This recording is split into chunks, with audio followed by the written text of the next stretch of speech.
신나는 동화여행, 재미있는 옛날 이야기. 호랑이 형님. 옛날 어느 산골에 아주 능청스럽고 꽤 많은 나무꾼이 홀어머니랑 단둘이 살고 있었어요.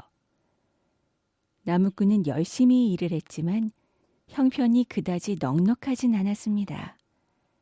그냥저냥 끼니나 이어갈 정도였으니까요. 그래서 나무꾼은 어머니가 좋아하는 고기 반찬 한 벗 양껏 못 해드리는 게 늘 마음에 걸리곤 했습니다. 그러던 어느 날이었어요. 그날도 나무꾼은 여느 때처럼 지게를 지고 산속으로 나무를 하러 들어갔죠. 그날따라 산속이 하도 조용해 목청껏 노래 한 가락을 구성지게 뽑았습니다. 바로 그때였어요. 숲속에서 부시럭거리는 소리가 나더니 커다란 호랑이 한 마리가 불쑥 나타나는 거예요. 커다란 입을 쩍 벌리고 나무꾼에게 다가왔습니다. 아이고, 이게 웬 호랑이냐? 나무꾼은 깜짝 놀라 뒤로 자빠질 뻔했어요. 그러다가 다시 정신을 바짝 차렸습니다. 그래, 호랑이에게 물려가도 정신만 차리면 된다고 했어. 이렇게 생각한 나무꾼은 지게를 진 채로 넙죽 엎드려 호랑이한테 큰 절을 올렸습니다. 아휴, 이게 누구시오? 형님 아닙니까? 그동안 산속에서 얼마나 고생이 많으셨어요. 그 말을 듣고 이번에는 호랑이가 깜짝 놀랐습니다. 자기가 잡아먹으려고 했던 사람이 느닷없이 형님하고 인사를 하니 놀랄만해요. 호랑이는 기가 막히다는 듯이 말했어요. 아니, 나를 보고 형님이라니. 이놈아, 나는 호랑이고 너는 사람인데 어찌 내가 네 형님이 될 수 있단 말이냐. 헛소리 말고 어서 먹힐 준비나 하거라. 그러고는 당장이라도 잡아먹을 듯 꼬리를 빳빳하게 세우고 입맛을 쩝쩝 다졌습니다. 그래도 나무꾼은 꿈쩍도 안 했어요. 오히려 호랑이 앞으로 바짝 다가 앉으며 시치미를 뚝 떼고 말했죠. 형님, 그런 소리 마십시오. 어머니께서는 제게 늘 이런 말씀을 하셨습니다. 일찍 이제 형님이 하나 있었는데 산에 나무하러 갔다가 돌아오질 않아서 산속에서 죽은 것으로만 알고 있었다고요. 그런데 언젠가 어머니 꿈속에 형님이 나타나서는 제가 어찌하여 호랑이로 변해 집으로 돌아가질 못합니다 하면서 슬피 울더랍니다. 그 뒤로 어머니께서는 제가 나무하러 갈 때마다 혹시 호랑이를 만나거든 형님이라 부르고 집안 소식을 전해주거라 하고 당부하셨습니다. 그런데 드디어 오늘 이렇게 형님을 만났으니 정말 반갑고 기뻐서 어쩔 줄을 모르겠어요. 역시 핏줄은 속일 수가 없군요. 나무꾼은 눈물까지 뚝뚝 흘렸습니다.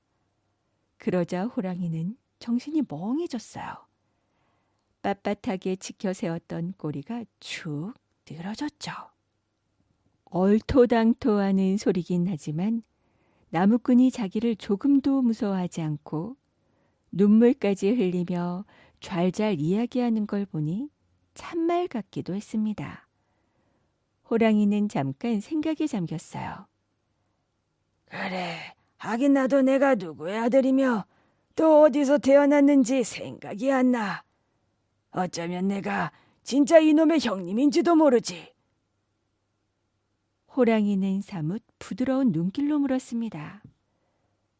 얘야, 그럼 어머니께서는 아직 살아계시냐? 나무꾼은 귀가 번쩍 트였어요. 그래서 이제는 아예 호랑이 손을 덥석 붙잡고 더욱 슬픈 목소리로 말했죠. 예, 살아계십니다. 하지만 형님 생각에 날마다 눈물로 지내고 계십니다. 그러고는 한술 더 떠서 이렇게 말했어요. 그러니 이 길로 어머니를 만나러 갑시다. 그렇게 말하고 나무꾼은 호랑이 손을 잡아 끌었어요. 그러자 호랑이는 조용히 고개를 저었어요. 아우야, 그럴 수는 없다. 마음 같아서는 당장 달려가 어머니를 뵙고 싶지만 이렇게 호랑이 꼴을 한 내 모습을 보고 어머니께서 놀라시기라도 하면 어쩌겠니? 그러니 내가 어머니를 뵙지 못하는 대신 보름마다 산돼지를 한 마리씩 잡아 너희 집 울타리 밑에 갖다 놓을 테니 어머니께 고기나 양껏 잡숫게 해드리거라. 어느새 호랑이 눈에는 눈물이 글썽해졌어요. 부디 네가 내 목까지 어머니께 효도해야 한다. 말을 마치자 호랑이는 어디론가 사라져버렸습니다. 그제야 나무꾼은 후유 하고 긴 한숨을 쉴 수 있었어요. 그렇게 해서 나무꾼은 호랑이한테 잡아먹힐 뻔했다가 간신히 살아서 집으로 돌아왔습니다. 그 일이 있은 뒤 보름째 되던 날 나무꾼네 집 울타리 밑에는 정말로 죽은 산돼지가 한 마리 놓여 있었어요. 아니, 호랑이가 정말로 산돼지를 갖다 놓았네. 나무꾼은 무척 신기해하며 산돼지 고기를 요리해 어머니께 드렸죠. 그 뒤로도 보름마다 한 번씩 호랑이는 어김없이 산돼지를 갖다 놓았습니다. 나무꾼은 그 고기를 삶기도 하고 굽기도 하고 지지기도 하고 볶기도 해서 어머니께 드렸어요. 그러고도 남은 고기는 장에 내다 팔아서 잘 먹고 잘 살게 되었죠. 그러다가 몇 해 뒤 어느 날 나무꾼의 어머니가 세상을 떠나고 말았습니다.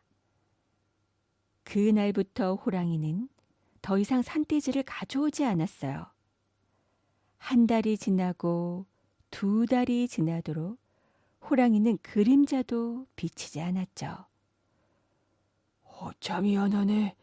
어머니께서 돌아가시자마자 호랑이 발길이 뚝 끊어졌어. 나무꾼은 호랑이가 어찌 되었나 궁금해서 전에 호랑이를 만났던 곳으로 가보았어요. 그랬더니 그곳에 그 호랑이는 보이지 않고 새끼 호랑이들이 몇 마리 놀고 있는데 모두 꼬리에 누런 배 헝겊을 매달고 있지 뭐예요. 나무꾼은 하도 신기해서 호랑이 새끼들에게 물었습니다. 얘들아, 꼬리에 단 것이 뭐냐? 우리 아버지께서 돌아가셔서 배 헝겊을 달았어요. 부모님이 돌아가시면 그런 걸 단다는 걸 누가 가르쳐 주더냐? 아버지께서요.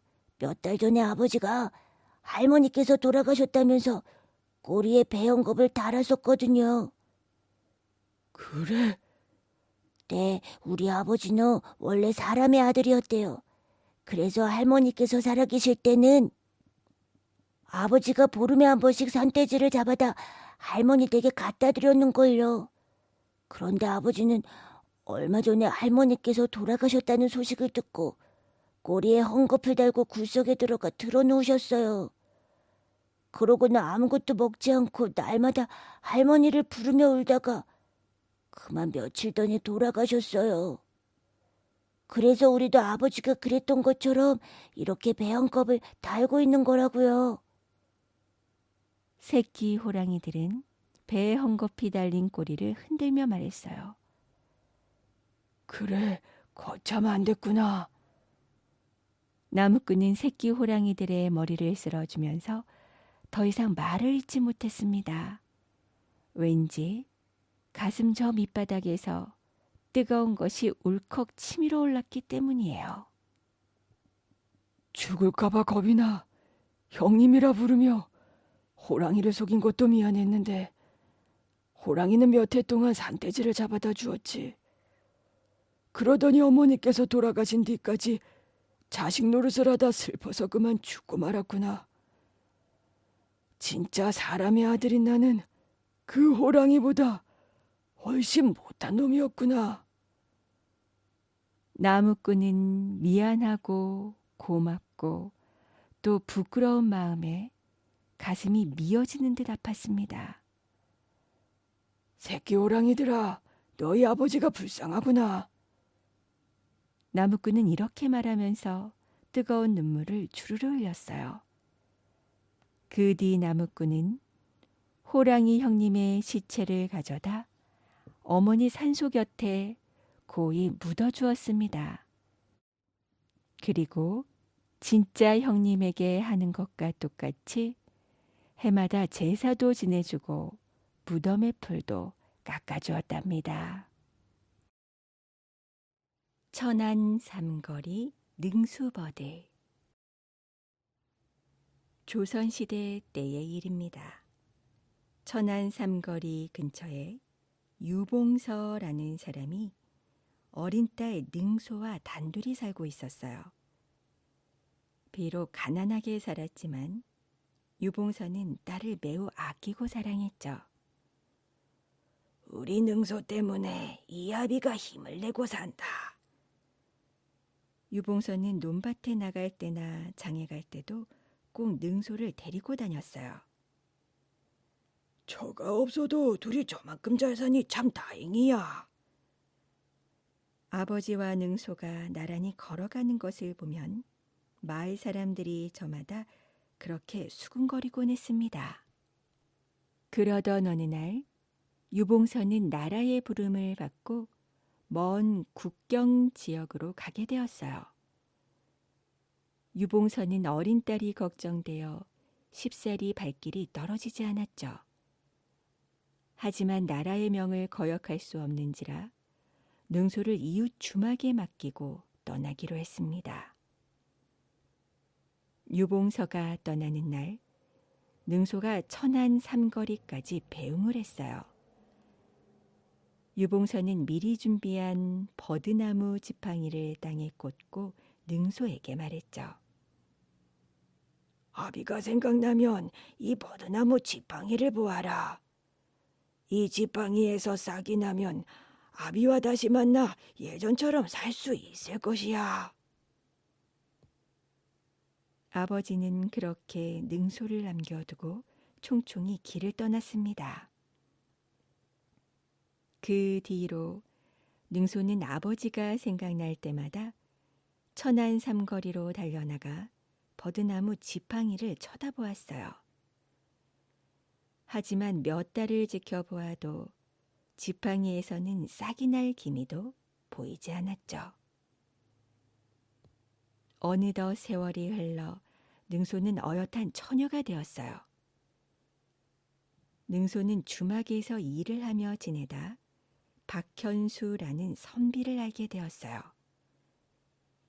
한눈에 서로에게 이끌린 두 사람은 사랑에 빠져 하루라도 보지 않고는 견딜 수 없는 사이가 되었습니다. 하지만 두 사람의 행복한 나날은 그리 길지 않았어요. 하루는 박선비가 능소를 찾아와 말했죠. 나는 과거를 보러 한양으로 가야오. 내가 돌아올 때까지 기다려준다면 그대와 혼인하겠소. 선비님을 기다리겠습니다. 부디 잘 다녀오십시오. 박선비는 능소를 남겨두고 한양으로 떠났어요. 그 뒤로 능소는 날이면 날마다 천안 삼거리로 나가 아버지와 박선비를 기다렸죠. 버드나무 지팡이에 싹이 피었는지도 연신 확인했으나 지팡이는 여전히 마른 나무 그대로였습니다. 능소는 아버지와 박선비를 기다리다 지쳐 시름에 잠겼어요. 그러자 몸도 차차 여이고 얼굴에도 병색이 드러나기 시작했죠. 두 사람은 언제나 돌아오려나. 능소는 몸이 아픈데도 날마다 천안 삼거리로 나가 두 사람을 기다리며 눈물을 삼켰습니다. 세상에 혼자 남은 듯 쓸쓸한 나날이었어요. 그러던 어느 날 천안 삼거리로 나가보니 신기하게도 버드나무 지팡이에 연초록의 고운 싹이 돋아나 있었어요. 드디어 싹이 났구나. 능소는 아버지가 곧 돌아오실 것이라는 기대감에 잠도 오지 않았습니다. 며칠이 지나자 아버지가 정말 꿈만 같이 예전 모습 그대로 돌아왔어요. 능소는 뛸 듯이 기뻤습니다. 그뿐이 아니었어요. 그날 오후에는 한양으로 과거를 보러 갔던 박선비가 당당히 장원급제를 하여 돌아왔죠. 능소는 꿈인지 생시인지 가늠을 못할 만큼 기뻤습니다. 능소와 능소의 아버지 유봉서는 너무도 기쁜 나머지 덩실덩실 춤을 추었어요. 그 뒤로 능소는 박선비와 혼이 나여 아버지를 모시고 오래도록 행복하게 살았죠. 이때부터 천안 삼거리 근처에는 버드나무가 무성히 자라 지역의 명물이 되었습니다. 능소의 아버지 유봉서가 꽂아두었던 버드나무 지팡이가 큰 나무로 자라서 그 일대가 버드나무 숲이 된 것이었어요. 특히 이곳의 버드나무를 능수버들이라고 하는데 이것은 유봉서의 딸 능소의 이름에서 비롯된 것이라고 합니다. 처음에는 능소버들이라고 했지만 세월이 흐르면서 능수버들로 바뀐 것이었죠. 지금도 천안시 삼룡동 천안 삼거리에 가면 가지가 축 늘어진 아름다운 능수버들을 볼 수 있답니다. 옛날 어느 마을에 송탁이라는 사람이 살았어요. 송탁은 아직 젊었지만 부지런했기 때문에 많은 재산을 모았죠. 하지만 그는 소문난 구두쇠여서 전혀 돈을 쓰지 않았습니다. 어이구, 돈이 있으면 뭐래. 쓸 줄을 알아야지. 그러게 말이에요. 사는 꼴을 좀 보세요. 마치 거지 같아요. 30이 넘도록 장가도 못 가고. 누가 송탁한테 시집을 가겠어요? 울던 아이들도 송탁한테 시집을 보낸다면 울음을 그치는 판인데. 그러게 말이야. 송탁은 집도 없었습니다. 움막이 그의 집이었죠. 어느 날 마을 사람들이 송탁의 움막에 찾아와 물었어요. 여보게, 이 좁은 움막에서 어떻게 사나? 왜 못 살아요? 답답하지 않나? 답답하다니요. 왜 답답해요? 움막이 얼마나 좋은 집인지 아세요? 아궁이가 없으니 겨울에 불을 떼지 않아도 되고 여름에는 거적만 들치면 얼마나 시원한데요.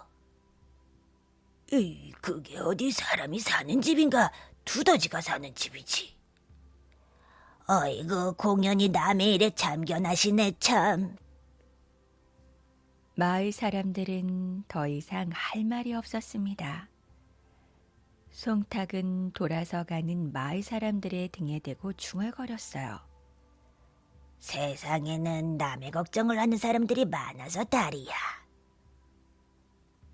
그러던 어느 날 송탁이 신을 겨드랑이에 끼고 바삐 걸어가고 있었습니다. 그때 동네 사람이 송탁을 불렀죠. 어이, 송탁 어딜 가나? 장에 가는데요. 장일 간다고? 장일 가면 돈을 쓸 텐데. 알고 있어요. 그런데도 장일 가다니. 그거 참 신기한 일이구먼. 그 사람은 송탁이 장에 간다는 말을 듣고 믿어지지 않는다는 표정이었어요. 그런데 신은 왜 겨드랑이에 끼고 있나? 어이구, 그걸 몰라서 물으세요. 그거야 신이 다를까봐 그렇죠. 신이 다를까봐? 어이구 이 사람아, 그럼 맨발로 다니면 되지 않나? 그러자 송탁은 한심하다는 듯이 그 사람을 바라보았습니다. 제가 거지인 줄 아세요? 신도 신지 않게. 사람들이 북적거리는 시장에 가서 신으려고 겨드랑이에 끼고 가는 거예요. 허참, 그래도 체면은 차리려 하는구먼. 송탁은 장이 가까워서야 신을 신었습니다. 그는 장에 도착하자 분주하게 이 가게 저 가게를 기웃거렸어요. 그러더니 커다란 생선가게 앞에서 걸음을 멈추었죠. 어서 오세요. 무엇을 드릴까요? 이 고등어 얼마죠? 네, 싸게 드릴 테니 골라보세요. 이 오징어는 얼마요? 아이고, 우선 골라보세요. 싸게 드릴 테니까. 그럼 골라볼까? 송탁은 고등어, 오징어뿐 아니라 다른 생선들까지도 한참 동안 뒤적거렸습니다. 손님, 이제 그만 고르시고 어느 걸 살 건지 정하세요. 글쎄, 어느 걸 사야 좋을지 아직 정하지를 못했어요. 송탁은 다시 생선을 이것저것 들었다 놓았다 하며 뒤적거렸습니다. 아니, 이것 보세요. 생선을 얼마나 사려기에 가게 안에 생선을 전부 주물럭거려요. 주인은 더 이상 참을 수가 없던지 짜증스럽게 말했습니다. 물건을 사려면 고르는 게 당연하잖아요. 안 되겠군. 주인이 까다로워서 다른 가게로 가야지. 송탁은 뒤도 돌아보지 않고 생선 가게를 나왔습니다. 내 생각대로 일이 잘 되어가는군. 송탁은 빙긋이 웃으며 집으로 재빨리 달려갔어요. 장에 가면 돈을 쓴다고? 어림없는 소리를 다 하네. 집으로 돌아온 송탁은 커다란 그릇에 물을 떠넣고 생선을 주물럭거린 손을 씻었습니다. 자, 이렇게 하면 또 며칠 먹을 생선 반찬이 생긴 셈이지. 온갖 생선을 다 만졌으니 여러 가지 생선 맛이 날 거야. 이렇듯 고약한 구두쇠인 송탁을 사람들은 모두 싫어했습니다. 같은 마을에 양섭이라는 송탁의 친구가 있었습니다. 양섭은 늘 송탁의 버릇을 어떻게 하면 고쳐줄까 하고 생각하고 있었죠. 어느 해 겨울이었어요. 송탁 집에 있나? 응, 어서 오게. 날씨가 꽤 춥지? 그러게 말이야. 귀가 시려서 밖에 나갈 수가 없어. 귀라면 안 시렵게 할 방법이 있긴 하지. 어떻게? 송탁은 귀가 번쩍 뛰어 물었어요. 하지만 돈이 좀 드는데. 송탁은 돈이 든다는 말에 실망했습니다. 돈이 드는 일이라면 나는 싫어. 여보게 큰 돈이 드는 게 아니야. 큰 돈이 안 든다고? 그래, 털모자를 하나 사면 되지. 털모자? 이구 이 사람아. 그게 값이 얼마인 줄 아나? 걱정 말게. 되게 싸게 사는 좋은 방법이 있지. 자, 그럼 내 말을 들어보게나. 그래, 어서 말해보게. 송탁이 재촉했습니다. 털모자를 나와 함께 사는 거야. 자네는 돈을 조금만 보태고 말이야. 그 말에 송탁은 귀가 솔깃해져 잠시 생각에 잠겼어요. 그럼 털모자를 사면 돈을 낸 만큼 나눠 써야겠군. 송탁이 말했습니다. 아니야, 반반씩 쓰기로 하게나. 하루에 반은 자네가 쓰고 나머지 반은 내가 쓰기로 하세. 정말 그렇게 할 텐가? 송탁은 반색을 하며 물었어요. 그럼 그렇게 하고 말고 그 대신 덜모자는 내가 먼저 쓰겠네. 좋아, 그건 자네 마음대로 하게. 그럼 내일 아침에 보세. 그러지. 다음 날 아침 두 사람은 장에 가서 털모자를 하나 샀습니다. 송탁은 새 털모자를 반값도 내지 않고 샀다고 마음속으로 좋아했어요. 돌아오는 길에 양섭이 말했죠. 여보게 송탁, 덜모자는 약속대로 내가 먼저 쓰겠네. 그러면서 양섭은 털모자를 썼습니다. 어우, 따뜻하다. 덜모자를 사길 잘했군. 털모자를 쓴 양섭은 조금도 춥지 않은 듯 송탁을 바라보며 빙그레 웃었어요.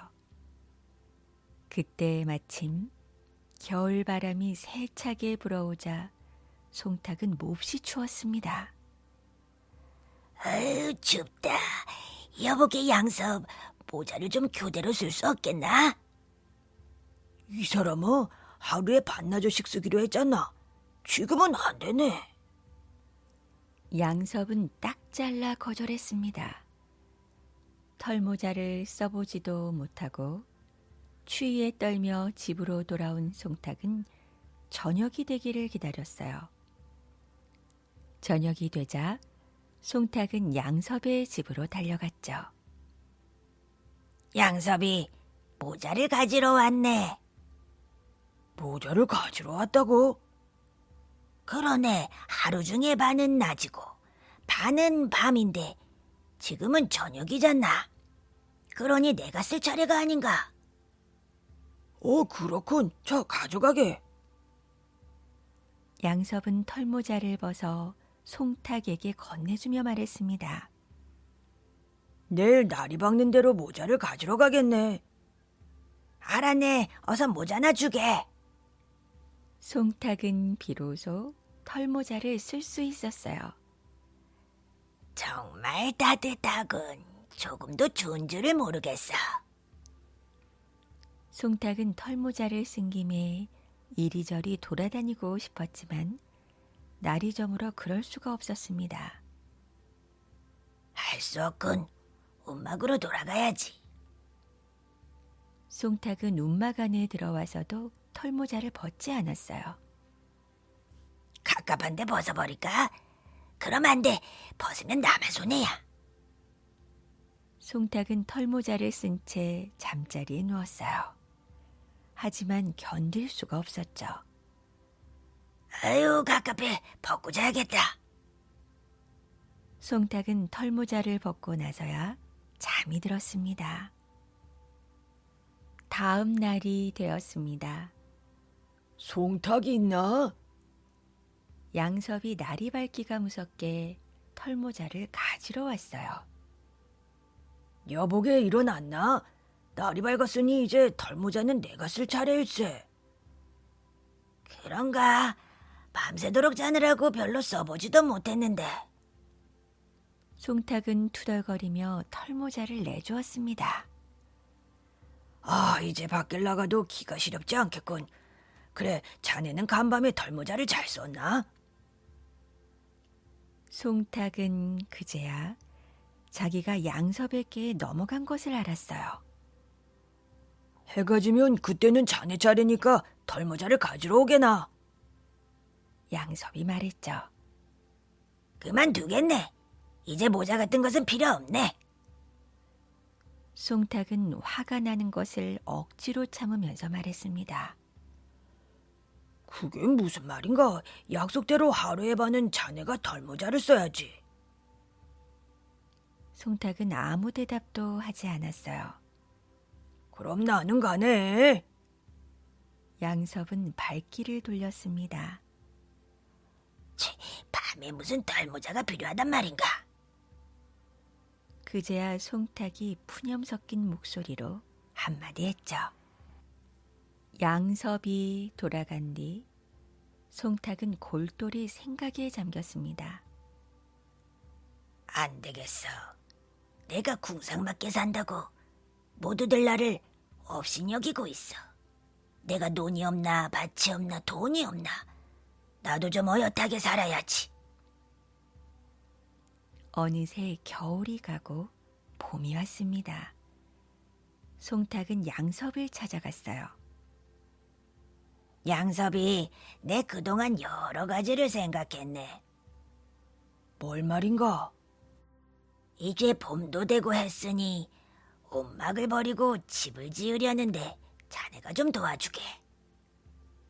집을 짓는다고? 무슨 집을? 무슨 집이라니 내가 살 집이지. 그게 정말인가? 그거 참 잘 생각했네. 송탁이 새 집을 짓는다는 소문은 곧 마을에 퍼졌어요. 송탁이 옷막을 버리고 새 집을 짓는다며. 그렇다는 건 사람이 아주 달라졌대. 누더기 옷도 벗어버렸다니까 이제 잠깐만 되면 새 사람이 되겠군. 그럼 내가 주매를 좀 서볼까? 아, 그거 좋지. 그렇게 해서 송탁은 마침내 장가도 들게 되었어요. 마을 사람들은 송탁이 새 사람이 된 것을 모두 기뻐했죠. 하지만 송탁의 구두쇠 성질이 고쳐진 것은 아니었습니다. 여보, 어둡지도 않은데 벌써 불을 밝혔어. 송탁은 부인이 조금만 일찍 방에 불을 밝혀도 꺼버렸어요. 그런가 하면 마을에 잔치가 있으면 아예 며칠 동안 집에서는 밥을 하지 못하게 했습니다. 그러던 어느 날 새우젓 장수가 마을에 왔어요.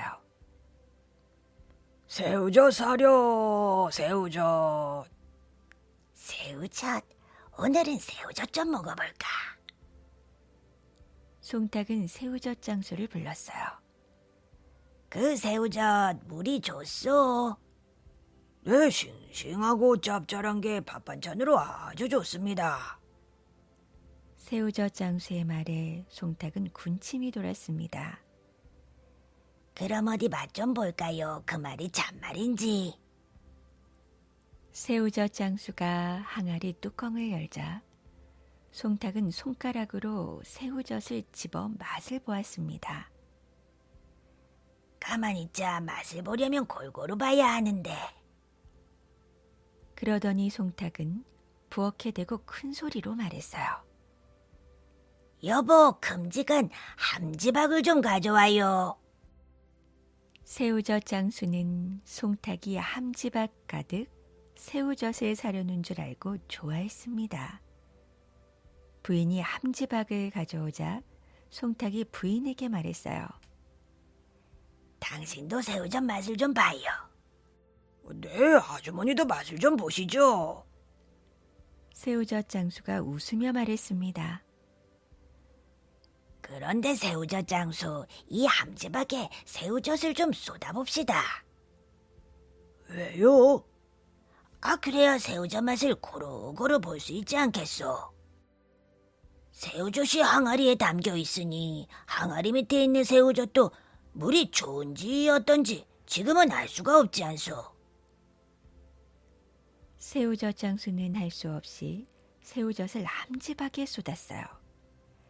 그러자 송탁은 함지박 옆에 쭈그리고 앉아 계속해서 새우젓을 집어먹었죠. 아니 여보, 뭐라고 있는 거요? 어서 당신도 새우젓 맛을 좀 보라니까. 송탁의 아내는 그제야 알겠다는 듯 함지박 옆에 앉아 새우젓을 집어먹기 시작했어요. 옆에서 지켜보던 새우젓 장수가 말했죠. 이제 맛은 그만 보시고 새우젓을 사세요. 아직 우리는 맛을 다 보지 않았어. 언제까지 맛을 볼 거예요? 빨리 사든지 말든지 결정을 하십시오. 다른 데도 가봐야 하니까요. 에잉, 그래요. 그럼 어서 가보시구려. 우린 맛을 보라고 해서 맛을 본 것뿐이요. 그 말을 들은 새우젓 장수는 어이가 없었습니다. 새우젓 장수가 가고 나자 송탁은 부인에게 말했어요.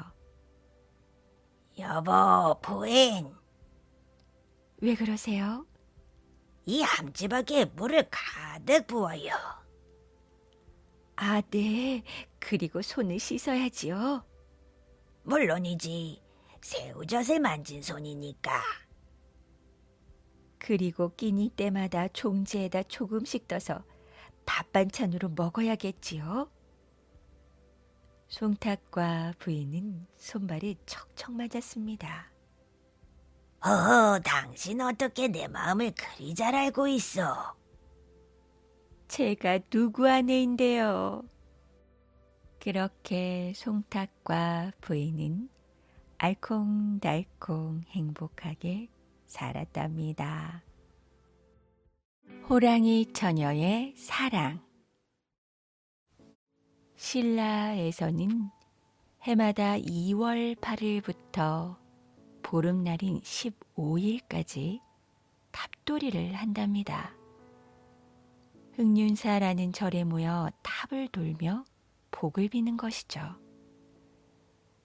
탑돌이를 할 때에는 남녀 가릴 것 없이 함께 어우러져서 저마다 소원을 빌며 탑 주위를 빙빙 돕니다. 원성왕이 나라를 다스리던 어느 해였어요. 화랑인 김현은 밤이 깊도록 탑을 돌고 있었죠. 열심히 기도를 하느라 사람들이 모두 돌아간 줄도 몰랐습니다. 달빛이 탑 주위를 환하게 비추고 있었고 이따금 벌레 소리만 들려올 뿐 주위는 고요했어요. 아, 밤이 꽤 깊은 모양이로군. 시간 가는 줄도 모르고 있었네. 김현은 주위를 살피며 중얼거렸어요. 그러고는 그만 집으로 돌아가야겠다고 생각했죠. 그런데 그때까지 탑돌이를 하고 있는 사람은 김현 혼자만이 아니었습니다. 어떤 처녀 하나도 기도를 하며 탑을 돌고 있었어요. 불심이 아주 깊은 모양이로군. 김현은 흘끗 처녀를 바라보았습니다. 처녀는 가느다란 두 손을 가슴 앞에 모으고 다소곳이 고개를 숙인 채 탑돌이를 하고 있었어요. 달빛에 비친 그 모습은 한 폭의 그림처럼 아름다웠죠. 김연의 가슴은 갑자기 콩닥콩닥 뛰기 시작했습니다. 인기척을 느꼈는지 그 처녀도 고개를 들어 김연을 바라보았어요. 불심이 아주 깊은 사람인가 보네. 순간 두 사람의 눈이 마주쳤습니다. 왠지 어디에서인가 본 듯한 얼굴에 마음이 통할 것만 같았죠. 두 사람은 달빛 아래에서 오랫동안 이야기를 나누었어요. 그러다 어느새 서로를 좋아하게 되었죠. 밤이 너무 깊었습니다. 이제 집으로 돌아가야겠어요. 처녀가 자리에서 일어서며 말했습니다. 이대로 가면 어떡하오? 나와 함께 갑시다. 가서 부모님께 혼인을 허락해달라고 말씀드리겠소. 김연은 처녀를 붙잡았어요. 안 됩니다. 그렇게 할 수 없으니 어서 돌아가십시오. 그대 뒤를 따라가겠소. 이대로 헤어질 수는 없소이다. 김연은 고집을 부리며 처녀의 뒤를 따라갔습니다. 처녀도 어찌할 수 없었는지 더 이상 김연을 막지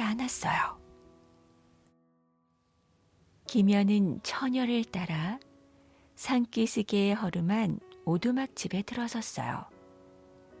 함께 온 사람은 누구냐? 할머니가 방문을 열고 처녀와 김연을 번갈아 쳐다보며 물었죠. 처녀는 그날 있었던 일을 사실대로 말했습니다. 좋은 일이기는 하다만 없었던 일이라면 더 좋았겠구나. 어차피 서로 좋아한다니 이제 와서 말린들 무엇하겠느냐. 잘 숨겨주겠지만 네 오빠들이 워낙 사나워 걱정이다. 할머니는 김연을 방 안으로 불러들여 벽장 깊숙이 숨겨주었습니다.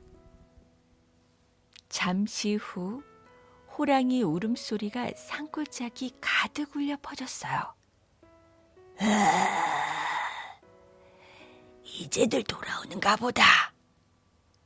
할머니의 말이 끝나기 무섭게 커다란 호랑이 3마리가 방으로 들어왔습니다. 그러고는 두리번거리며 사람의 목소리로 말했죠. 이게 무슨 냄새지? 형님, 사람 비린내 같은데요? 이거 맛있겠는걸요. 오랜만에 배불리 먹겠어요. 호랑이들은 코를 벌른거리며 입맛을 다셨어요. 무슨 헛소리를 하는 게야. 밖으로만 나돌아다니더니 코가 어떻게 되었나 보구나.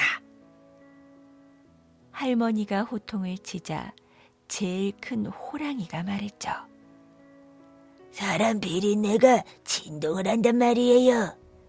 어디에 숨겼어요? 으이, 배고파. 오빠, 정말 이상하네요. 사람들을 해치고 다니더니 이제 사람 냄새까지 달고 다니나 봐요. 처녀도 할머니를 도와 오빠 호랑이들에게 소리를 쳤죠. 우리들 코는 못 속인다. 어디 감췄느냐? 어서 내놓아라. 호랑이들은 날카로운 이빨을 드러내며 으르렁거렸습니다. 그때 갑자기 하늘에서 큰 소리가 들려왔어요. 네, 이놈들. 너희들이 사람들을 해치기 좋아하니 더 이상 이대로 두고 볼 수가 없도다. 내 너희들 가운데 하나를 죽여 징벌로 삼겠노라. 하늘에서 들려오는 소리에 호랑이 가족들은 그만 가슴이 덜컥 내려앉고 말았습니다. 아이고, 이거 큰일 났구나. 할머니는 어찌할 바를 모르고 쩔쩔맸어요. 아이고, 우린 이제 죽었네. 호랑이들도 겁에 질려 머리를 흔들어댔죠. 잘못을 뉘우치고 멀리 떠난다면 제가 오빠들 대신 벌을 받겠어요. 곁에서 그 모습을 지켜보던 처녀가 호랑이들을 쳐다보며 말했습니다. 뭐라고? 그게 정말이냐? 네, 하지만 진심으로 뉘우치고 멀리 떠나셔야 합니다. 그래, 좋다. 네 말대로 하마. 이제부터 절대로 사람들을 해치지 않겠다. 호랑이들은 머리를 숙이고 꼬리를 휘휘 돌리며 밖으로 나가더니 이내 숲속으로 모습을 감추었습니다. 그제야 마음이 놓인 처녀는 숨어있던 김연에게 말했어요. 이제 무엇을 더 숨기겠습니까? 사실 제 가족은 호랑이랍니다. 그런데 그동안 사람들에게 저지른 오빠들의 죄가 하늘에 닿아서 벌을 받게 되었기에 제가 그것을 대신 받으려고 합니다. 비록 사람은 아니지만 제 마음을 모두 서방님께 드린 까닭에 서방님과의 인연은 무척 소중한 것이랍니다. 어차피 죽을 목숨이라면 차라리 서방님의 손에 죽어 소중한 인연을 주신 은혜에 보답하고 싶습니다. 처녀의 말에 김연은 눈이 휘둥그레졌어요. 죽긴 왜 죽는단 말이오? 그렇게 놔두지는 않겠소. 서방님, 그러지 마십시오. 내일 저는 시내로 들어갈 것입니다. 제가 사람들을 해치면 모두들 두려워할 것이고, 그러면 틀림없이 임금님이 높은 벼슬을 걸고 저를 잡을 사람을 찾을 것입니다. 그럼 서방님은 망설이지 말고 저를 쫓아 성 북쪽 숲속까지 오십시오. 제가 그곳에서 기다리겠습니다. 그게 무슨 말이오? 비록 사람은 아니라고 하나 제 배필에 죽음을 팔아 벼슬을 얻다니 어찌 그런 일을 할 수 있겠소? 그럴 수는 없어. 김연은 고개를 절레절레 흔들었어요. 제가 이렇게 짧은 생을 마치는 것도 하늘의 뜻입니다. 또한 저의 소원이며 서방님의 경사이며 우리 가족의 행복이요 이 나라 사람들의 기쁨입니다. 제가 죽어서 이처럼 5가지 좋은 일이 생기는데 어찌 망설이겠습니까? 다만 서방님께서 진심으로 저를 생각해 주신다면 제가 죽은 뒤 절을 하나 지어 부처님의 가르침을 펴주십시오. 그렇게 해주신다면 서방님의 은혜 더할 수 없이 클 것입니다. 처녀는 말을 마치자 눈물을 쏟으며 고개를 돌렸어요. 김연도 눈물을 흘리며 떨어지지 않는 발걸음을 옮겼어요. 이튿날 정말로 성 안에 사나운 호랑이가 나타났습니다. 호랑이가 심하게 날뛰자 사람들은 겁에 질렸어요. 큰일이옵니다. 호랑이가 어찌나 날래고 싸나온지 아무도 가까이 가지 못하고 있사옵니다. 신하의 말에 원성왕은 버럭 소리를 질렀죠. 그까지 호랑이 한 마리를 못 잡아서 이 소란들이란 말이오. 항공하옵니다. 신하는 머리를 조아리며 어찌할 바를 몰랐죠. 호랑이를 잡는 사람들에게 둘째 등급의 벼슬을 내리겠소. 그러니 어서 사람들에게 알리시오. 원성왕이 명령을 내렸어요. 이 소식을 들은 김연이 궁궐로 들어가 원성왕 앞에 엎드렸죠. 그 호랑이를 반드시 잡아 임금님께 바치겠사옵니다. 그게 정말이요. 그렇다면 어서 잡아오도록 하시오. 원성왕은 김연에게 용기를 주려고 벼슬부터 내렸습니다. 김연은 칼을 가지고 혼자 숲속으로 들어갔어요. 처녀가 일러준 곳으로 가보니 처녀는 정말 사람의 모습으로 변해 김연을 기다리고 있었죠. 처녀는 김연을 보더니 반갑게 웃으며 말했습니다. 어젯밤 제가 당부한 것을 잊지 마십시오.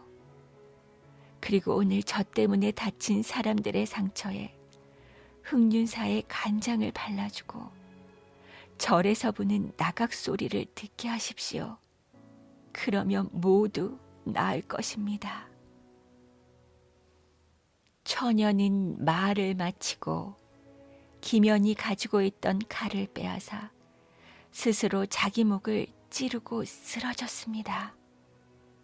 그러자 처녀의 몸은 다시 호랑이로 변하기 시작했어요. 꼭 이렇게 해야만 했소. 김연은 호랑이로 변해 식어가는 처녀를 어루만지며 한동안 그 자리를 뜨지 못했어요. 잠시 후 김연은 슬픔을 감추며 숲에서 나와 소리쳤습니다. 호랑이를 잡았다. 왜 호랑이를 잡았다고? 세상에 그 날래고 사나운 호랑이를 잡은 사람이 누굴까? 사람들은 웅성거리며 숲속으로 몰려왔습니다.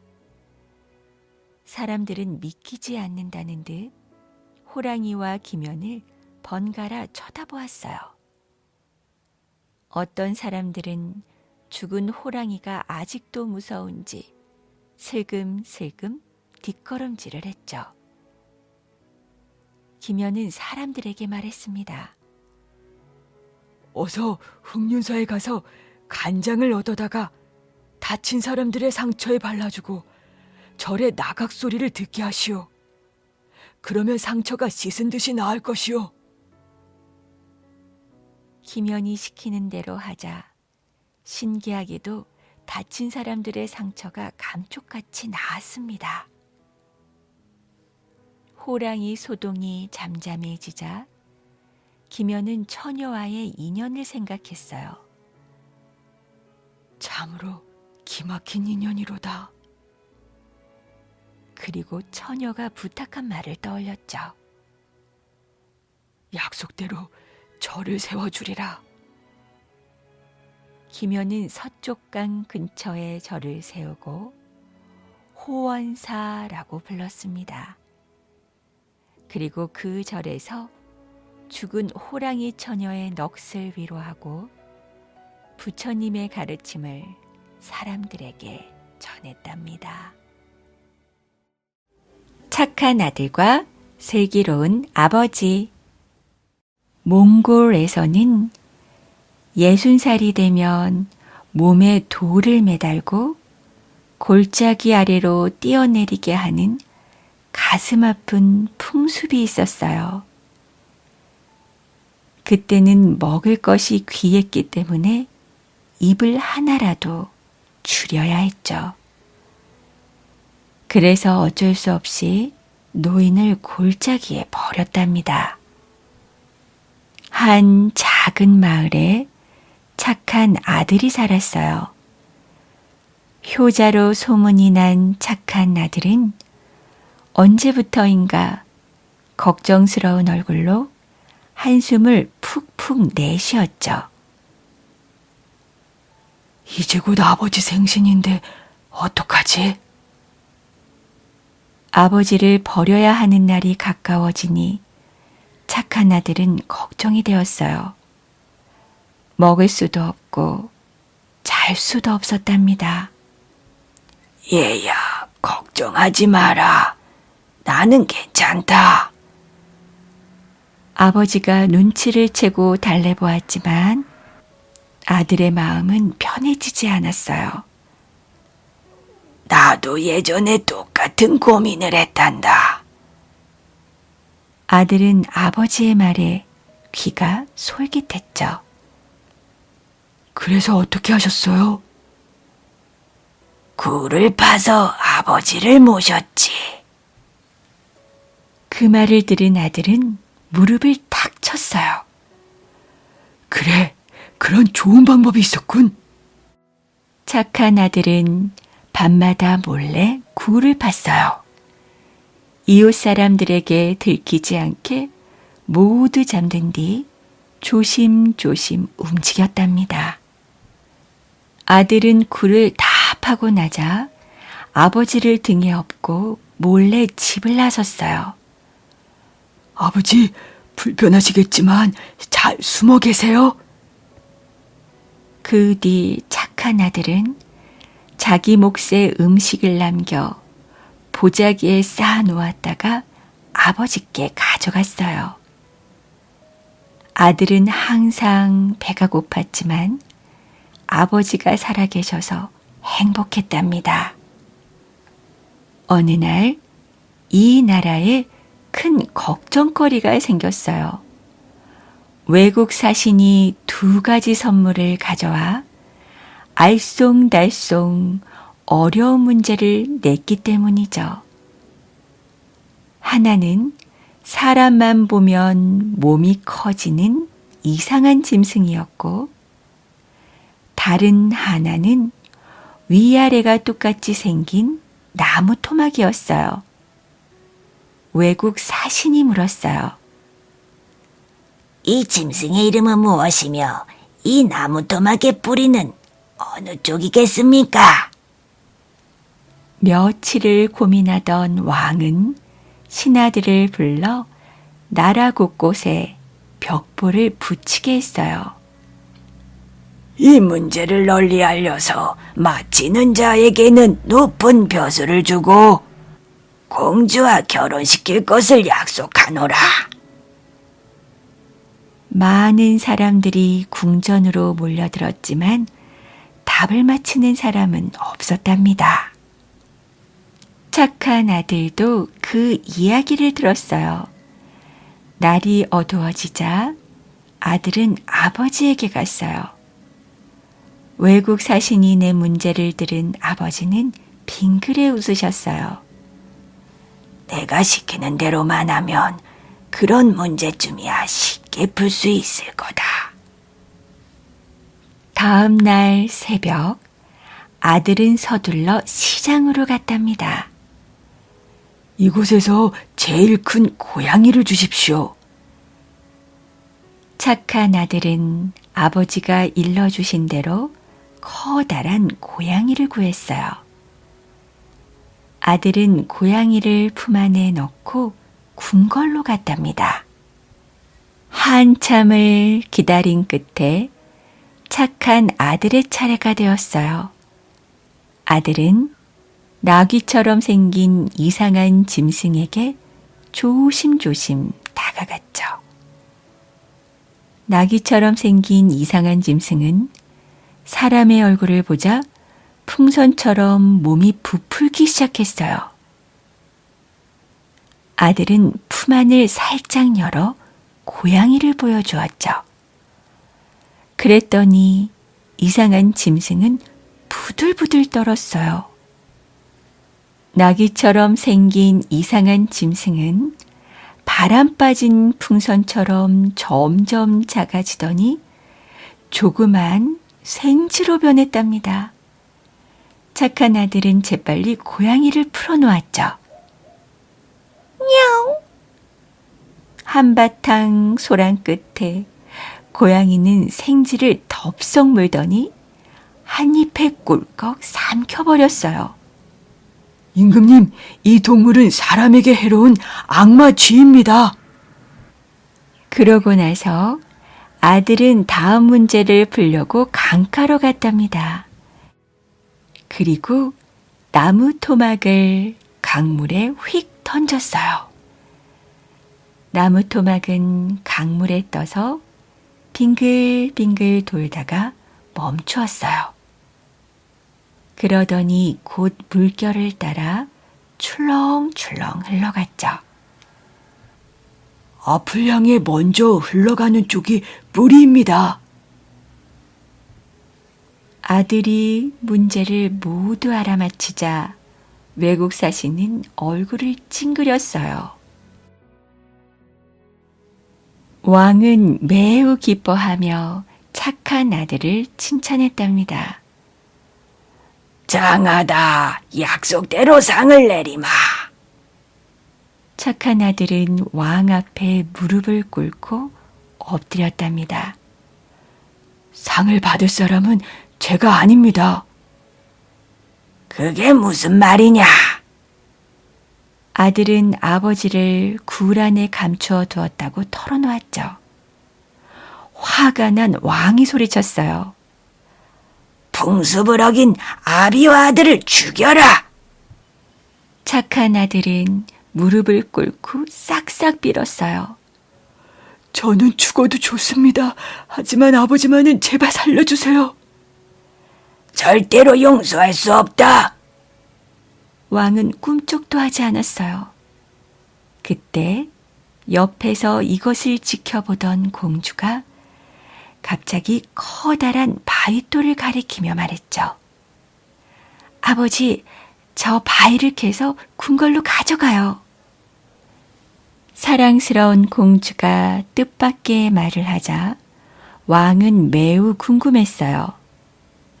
저런 바위를 가져다가 어디에 쓰려느냐? 공주가 태어난 얼굴로 말했죠. 얼마 안 있으면 아버지 생신이시잖아요. 아버지는 특별하신 분이니 풍습에 맞게 멋지게 조각한 돌을 아버지께 매달아 드리려고요. 왕은 비로소 자신의 잘못을 깨달았답니다. 얼마 뒤 온 나라에 다시 벽보가 붙었어요. 앞으로는 노인을 죽이는 나쁜 풍습을 없앨 것이니 노인을 예의 바르게 받들어 모시도록 하라. 착한 아들과 슬기로운 아버지 덕분에 오랫동안 계속된 나쁜 풍습이 없어지게 된 거예요. 그 뒤 착한 아들은 지혜로운 공주와 결혼해서 아버지를 편히 모시며 행복하게 살았답니다.